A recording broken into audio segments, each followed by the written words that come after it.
opportunity there. Maybe a similar number of blocks everywhere, Your Excellency. So we don't even need one manufacturer, Hinga, as you are discussing. It's not one manufacturer. It is maybe 2, 3 manufacturers. The cement industry, Your Excellency. We need more manufacturers of cement. And looking at the numbers of bags, one floor, Your Excellency, when you go there, they tell you they need 5,000 bags of cement for just one base, one floor of one building. And the building is going to 21 floors. So the opportunities have not been appreciated. The professionals need to embrace, need to identify fully, come up with those manufacturing. Why are we bringing people from outside? Even if we bring people to help you or to work with us, I think I would want, and the president, the country would want to see professionals in this area doing that manufacturing. Let's not, I mean, you know how to, you must know how to do, to manufacture cement.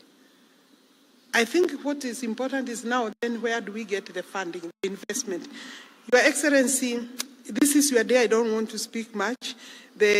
I'm looking at the numbers that are here, Your Excellency. In terms of infrastructure, I think that is the other area that we need to think. And Hinga and PS Nixon were discussing about the infrastructure required to support the titling of 200,000 units. And that infrastructure will also require more professionals in that area. We will require space for that area.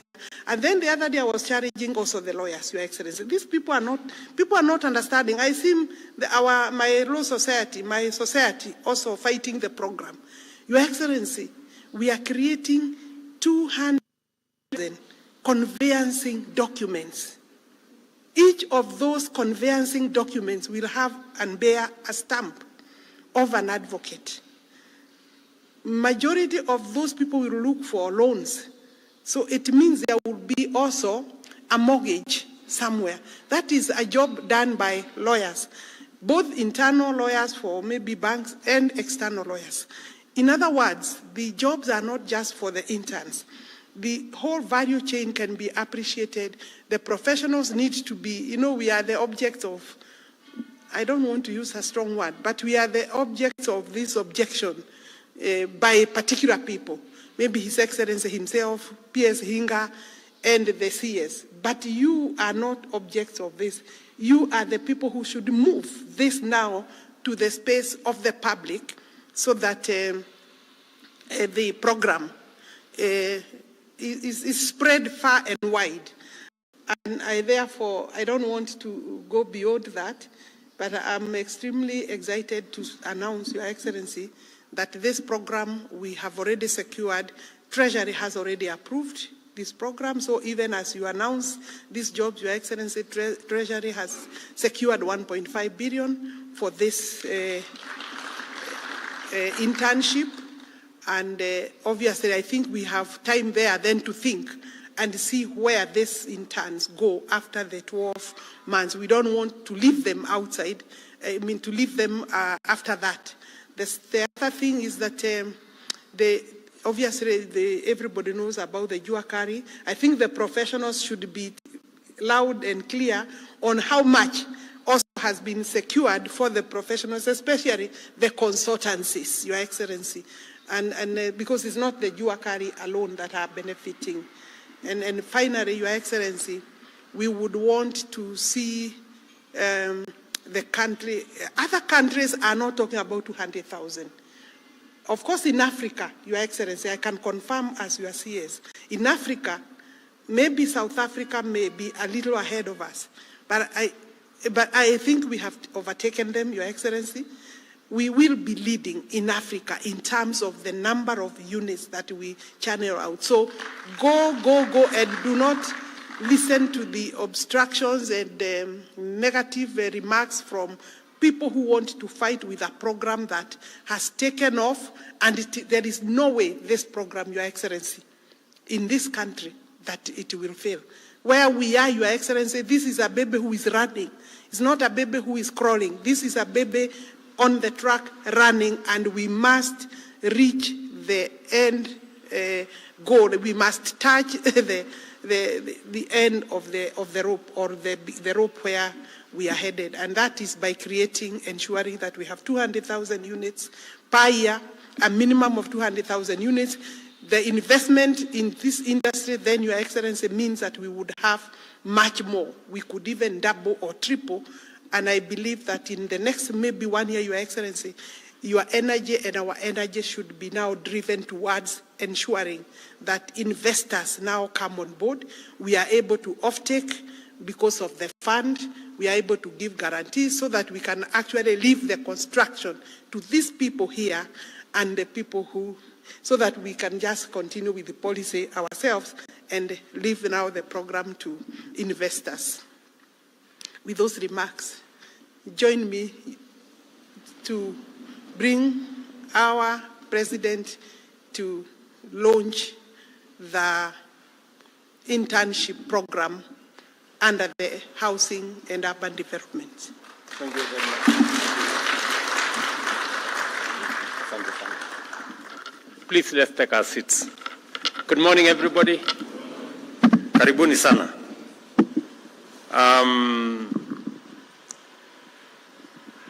Let me say the following. First, let me welcome all of you to this early morning meeting. It's not by fault that it is called. You know, Nairobi is what it is during this time of the year. Karibuni sana. Secondly, let me take this very early opportunity to thank all of you, professionals in the built environment. I know here we have architects, we have quantity surveyors, we have engineers of all shades, electrical engineers, mechanical engineers, civil engineering, the people in design, and everything in between. And let me say to you, on behalf of this administration, thank you very much for your partnership. I recognize and appreciate that you stepped forward when I asked you and became part and partners with us in this affordable housing program. Wacha niseme asante sana. We had long hours of engagement. I remember many of you remember we had many meetings in room number 6 there. Are there some people here who are in room number 6? Hebu nione kwa mkono. Those people. There was a lady there. Where is she? Ah.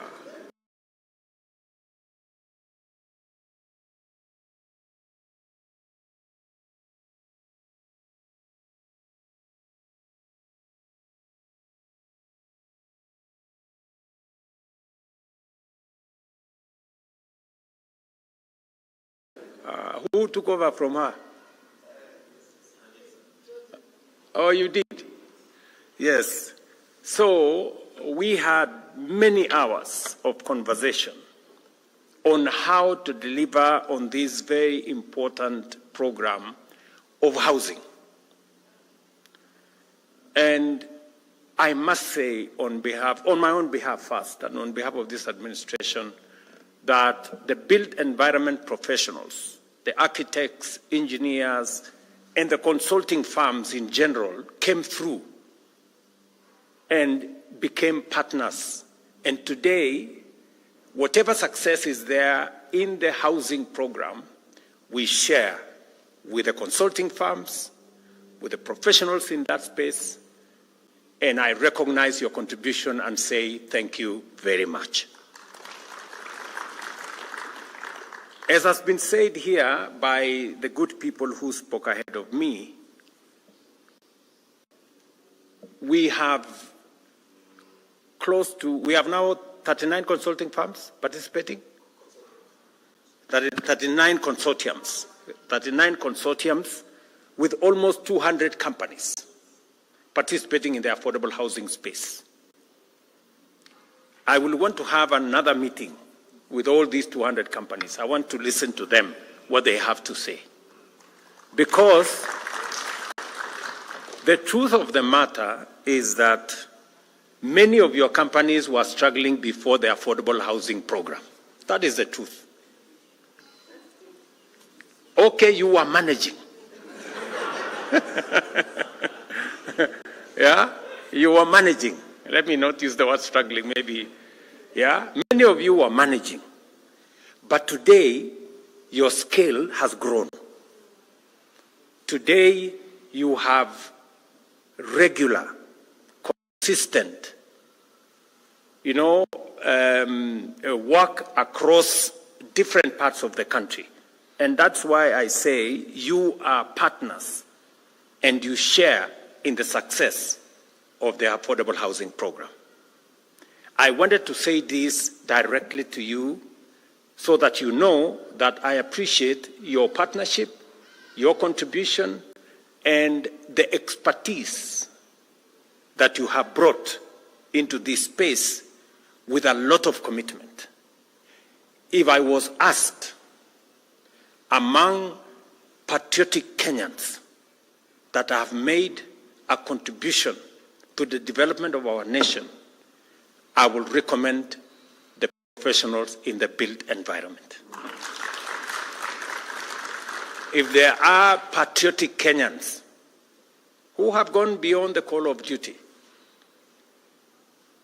I know we negotiated your fees. You don't get the fees that normally you would. And you did this because you are patriotic Kenyans and you want to support this program and you want this program to succeed. But I can also add and say, but you have also scale of work that you have never witnessed before. That's the truth. So there is a balance. You have negotiated your fee, we negotiated your fee a bit, but also you have a wider scope of what to do. And that is why, from your own admission, you've had to hire more people, you need more staff, you've hired more professionals to join your companies and to join the professional space that supports this affordable housing program. And I also want to say to you, thank you very much for taking on board more young people to join your firms to support this affordable housing program. Nasema asante sana.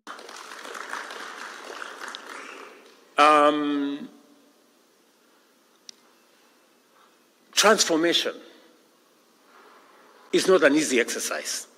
Transforming a country takes courage, it takes vision, it takes foresight, it takes commitment. It doesn't come easy. If it was easy, many would do it. Why haven't we taken 60 years to do the housing program that we always knew was the right thing to do? I remember the Prime Minister of Singapore, a country we fondly quote. Oh, Singapore has done this. Singapore today, 95% or whatever, 90-something percent of people in Singapore are home owners. I had a chat with the Prime Minister of Singapore here when he visited me. And it wasn't easy for them to implement in the third world. The difference between them being first world and us remaining where we are is the kind of leadership and the decisions that were made in 60 years. And that is why I can proudly tell you, as professionals in the built environment, as you deploy your expertise and knowledge and professions and knowledge and professional work into this space, you are making history. You are contributing to the transformation of our country. And Somebody said here,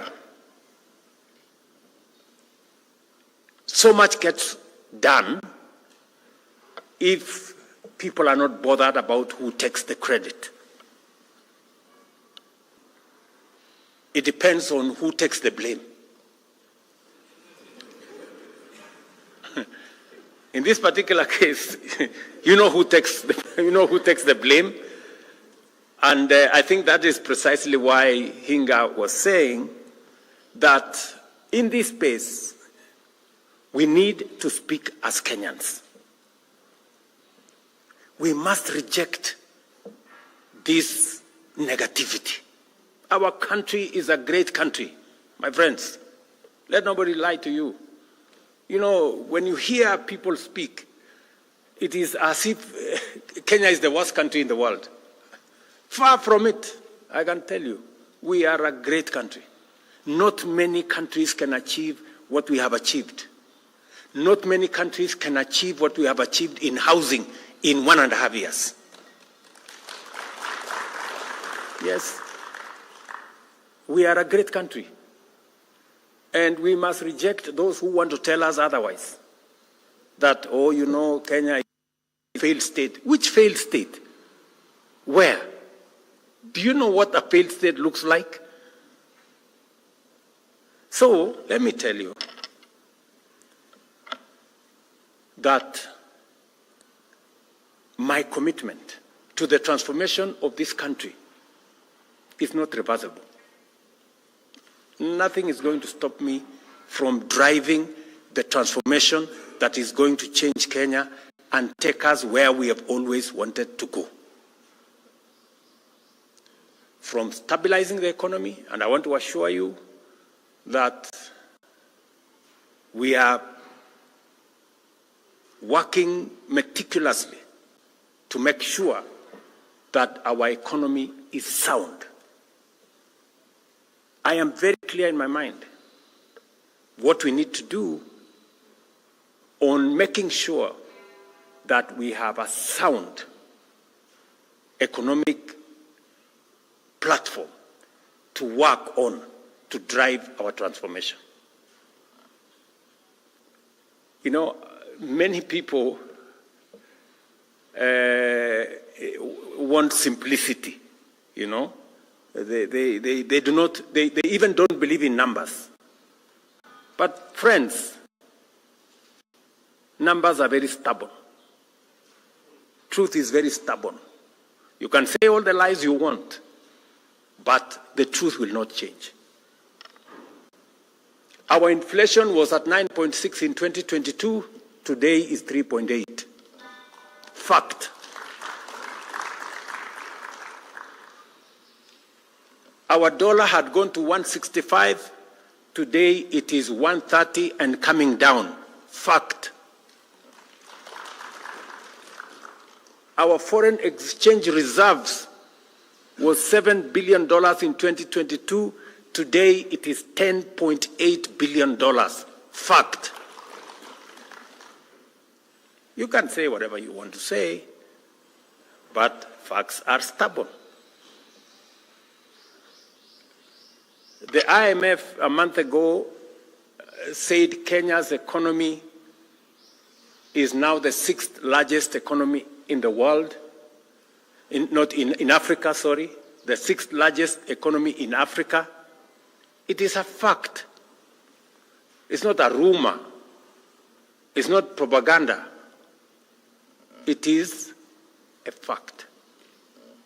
So, and I am committed to making sure that we have a solid.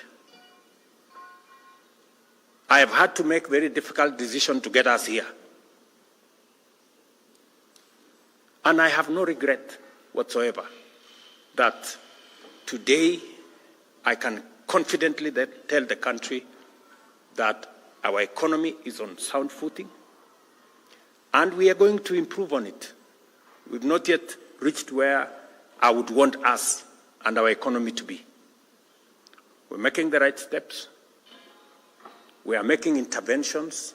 We're making decisions on how to align our economy so that we can be able to predictably see what the future looks like. I am very clear in my mind on what we need to do with our agriculture to make sure that we create a food security system, deal with inflation, deal with the cost of living, make sure that the cost of food does not cause a crisis. 60 years after independence, we must be sure about food security in Kenya. And we must make the right decisions. And I'm very proud that we have, for example, reduced the cost of importation of sugar by 80%. We have reduced the cost of importing maize by 80%. We will shortly be a sugar exporting country because we are making the right policy decisions.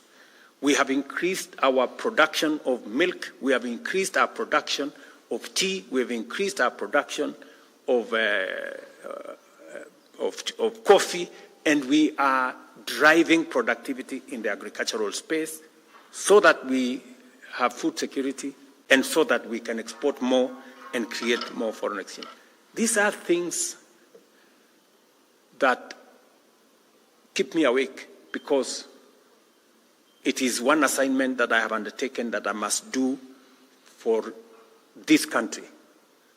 It is not always that you get an opportunity to be president. Yes, it comes once in a lifetime. So when you get that opportunity, don't waste it, right? Because I hear so many people saying, you have taken on too many assignments. You know, you should do some of these now, you should wait, you remain popular so that you can implement some of them some other time. Let me tell you, good people, the transformation of Kenya has delayed for far too long. We cannot wait for a day more, or a week more, or a month more. Let's do it now and transform our country. Let the others, we can pick up the others as we go. Are we together? So I am very clear in my mind, and that brings me to housing. I know we're discussing here about, and that is the essence of us having this meeting this morning. The housing program, not just affordable housing, because we have an array, we have a whole stock of social housing. We have a whole stock of affordable housing. We have also market housing that responds to everybody out there. This whole housing program, yes, is about housing, is about dignity, is about making sure that we eliminate slums, is about making sure that citizens live in decent neighborhoods with water, with electricity, with proper sewage system, making sure that there are all the other social amenities with schools, with hospitals, recreational grounds, and everything in between. That's it. But it is also about creating job opportunities and inspiring our manufacturing sector. And I am clear in my mind that these are priorities that we must achieve. But for us to be able to achieve these priorities, we must be deliberate. We must be intentional. It will not just happen. We must be focused on how do we create jobs. Because one of the assignments that I have, and I hear many people remind me every day, is that when I went to the campaign trail, I promised the people of Kenya that we have a plan on how to create jobs. And yes, we do. And we are very well on course on making sure that we create jobs. I can say confidently, we have never had a clear plan as a nation on how to create jobs as we do today. And that's why I'm bringing you here as professionals. What do I want us to achieve? I want us to achieve the following. Number one, we have your farms. We have 200 companies here. my instructions to the ministry is that because of the scale of the exercise we have in housing, we need to scale up the number of companies that are participating in this environment. Because when we started, we had to start with a few, 39 consortia. We now need to take that to between 60 and 70.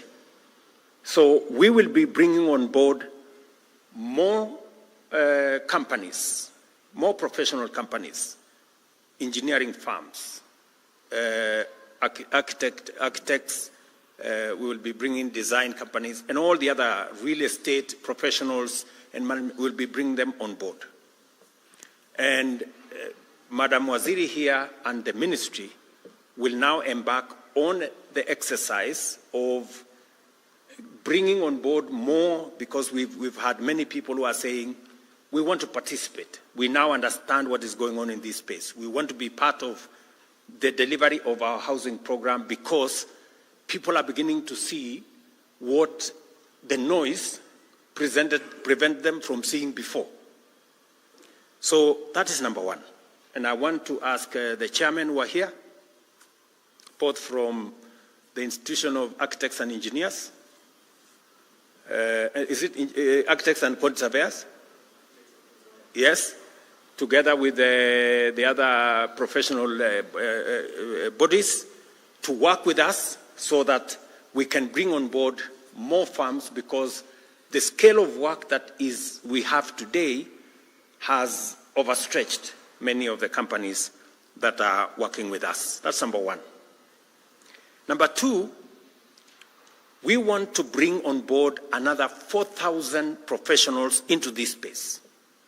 Young graduates from our TVETs, from our universities, to work with you and your firms and work with us so that we can scale up the level of supervision, scale up and accelerate the work that we want to achieve in the affordable housing program, because we believe that it is possible for us to do what could be done in 2 years, we can do it in 1.5 years.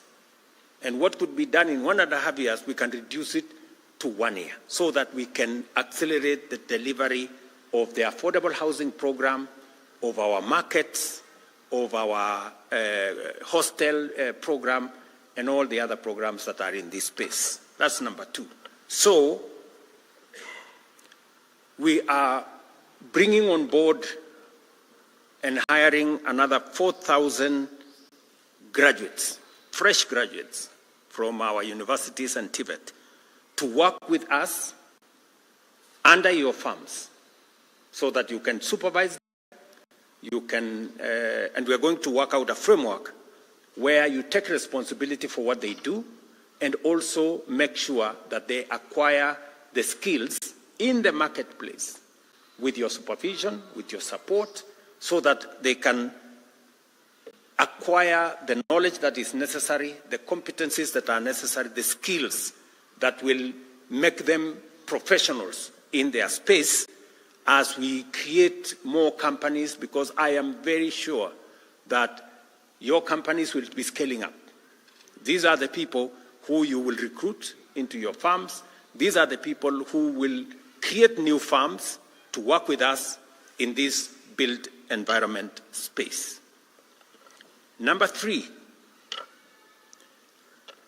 because the whole housing program is now maturing, you know, there is greater understanding, there is built synergy. We now believe that we should be able to scale up not just the professionals that are working in your consulting firms, but also the people working in our housing program, in our markets, and in our hostel program. We need to scale up the numbers. The people working there, the engineers who are working there, the architects who are working in there, the professionals, technicians, plumbers, you know, carpenters, and everybody else working there. So my instructions again to the ministry and in collaboration with yourselves is that we need to double the numbers. Today we have close to 320,000 people working in the housing program. We need to double those numbers by creating another shift, so that, as was said by one of the good people here, we will have 6 to 1 and 1 to 6. You know, so that we have, I think we'll have 8 hours between 6 to 1 and 1 to 6. 6 in the morning to 1 o'clock, and then 1 o'clock to 6 o'clock. I think that creates us a good balance and then you people will help us, you know, discuss how that is going to be realized, so that we can carry on board the many professionals that are coming out of our TVETs and our universities. We have many plumbers coming out. We have many carpenters. We have many electricians, many other people in between, the people who are in that space. And yet we also have a lot of young people out there yearning for something to do. So again, my instructions to the ministry, working in collaboration with yourself, and to now reorganize the space so that we can scale up the number of people working in our housing program from 320 to 600,000. That we can do in the next 2